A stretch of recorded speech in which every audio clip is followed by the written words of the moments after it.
Israel's Defence Minister Israel Katz has been briefing Israeli media about that controversial plan to transfer hundreds of thousands of Palestinians into what he calls a, quote, humanitarian area in the southern city of Rafah. Critics say the plan amounts to an internment camp for all Palestinians in Gaza.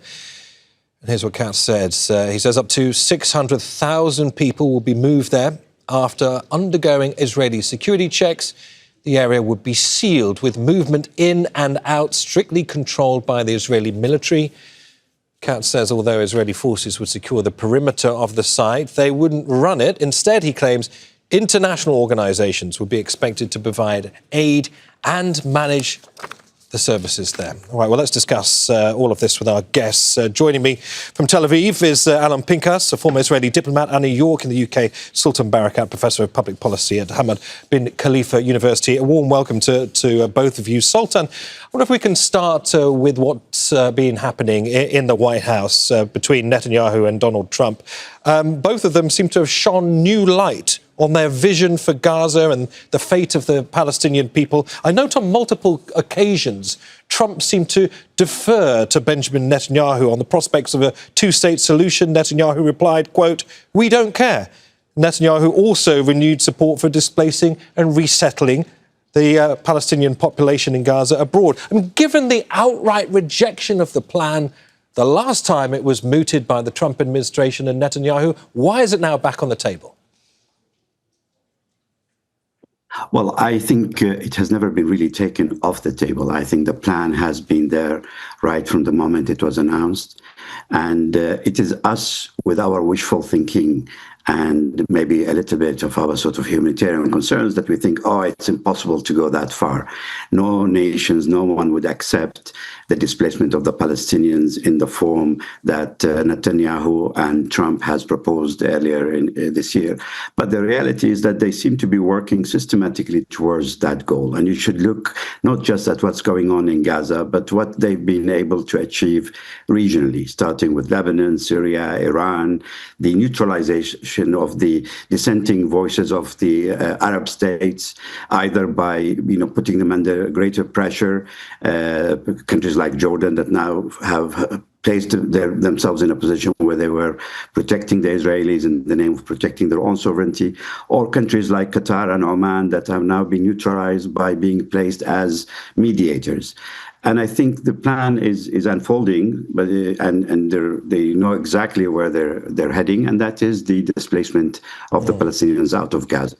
What Netanyahu is now proposing is not just illegal, it's inhumane. He's trying to now recreate the open-air prison, but on a much, much smaller piece of land within Gaza, and then invite the international community back to feed them.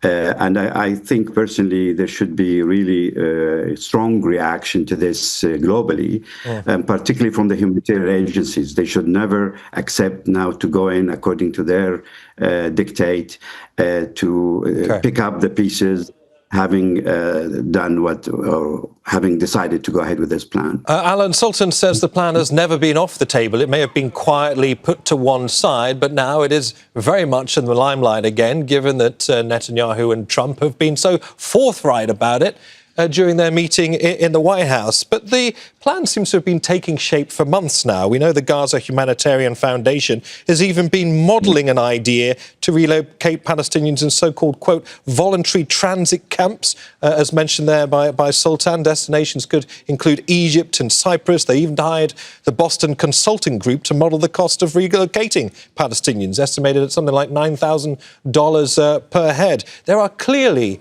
Alon, joint efforts being made at the moment to come up with a solution that isn't certainly going to appeal to Hamas, who are here in the midst of negotiations.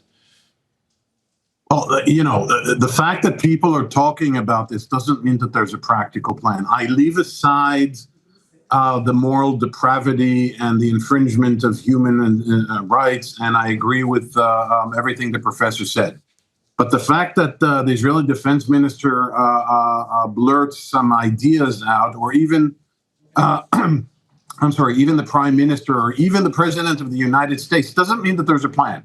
Reminding you that in early February, Trump spoke about a Palestinian Riviera.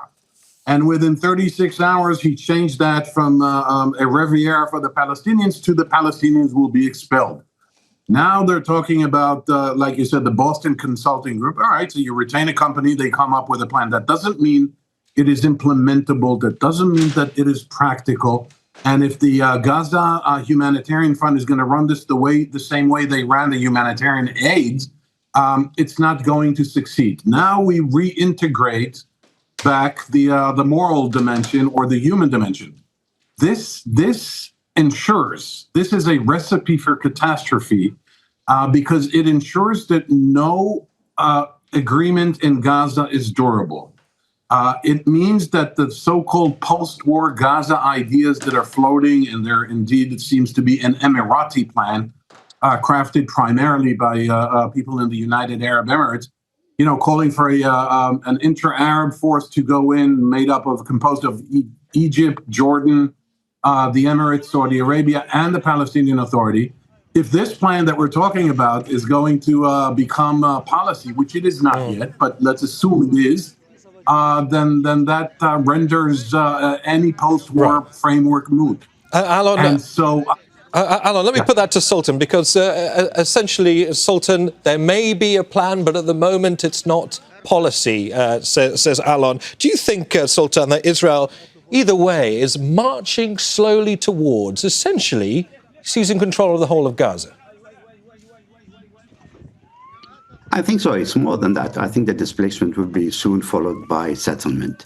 Look, the whole existence of Israel started with an idea like this one and a plan like this. And everything, the whole history teaches us that every single achievement Israel has had over the last 78 years has started with floating a crazy plan, an unacceptable plan, a legal plan, a inhuman plan.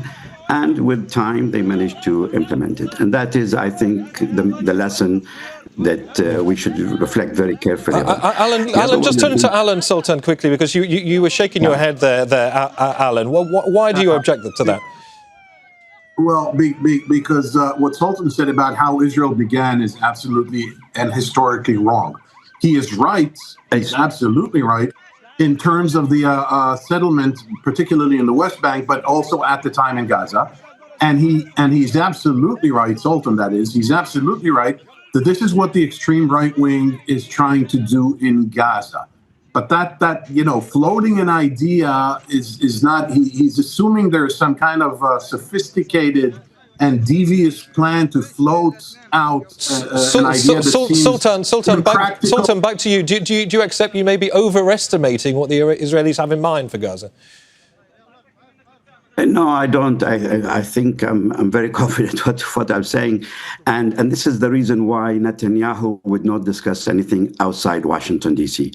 It's not because he is very friendly with Trump necessarily, although Trump is very much supporting him. It's because in Washington, he is amongst the deep state of the United States, and he knows exactly that even Trump cannot, object to some of his ideas. He's going to be meeting with the senators, with the Congress, with all sorts of the real power base within the U.S. that supports Israel.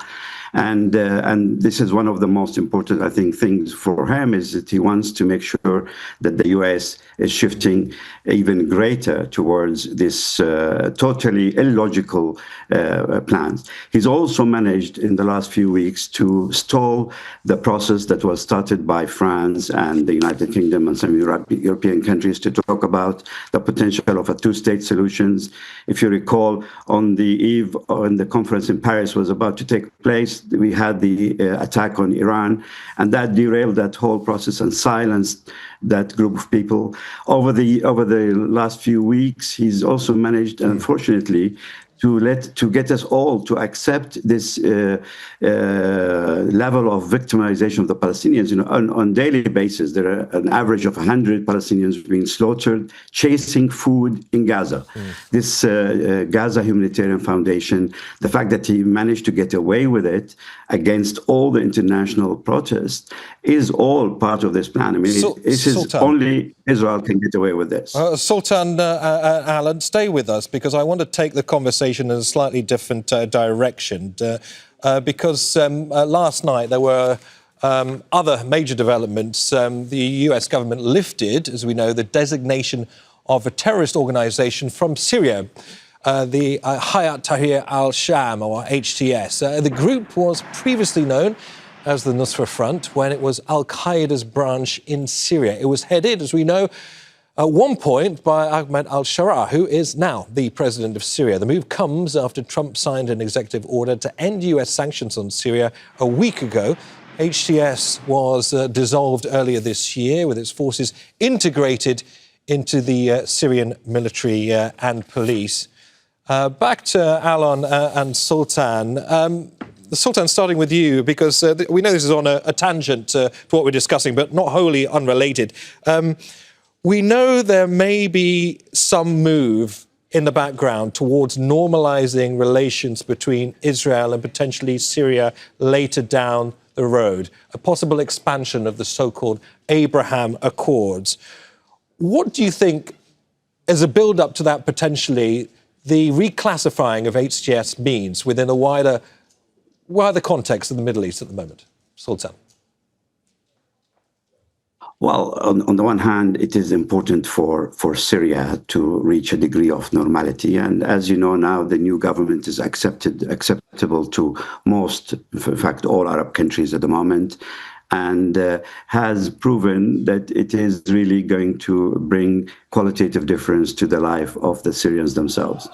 But of course, the objective as far as Israel and the United States is concerned is to make sure that they interrupt the link between Iran and Hezbollah and potentially, reduce the risk to Israel.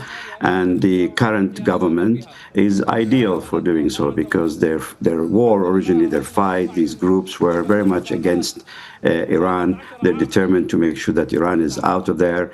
Whether they were willing or not, Israel has managed now to take out much of the military power that Syria had before.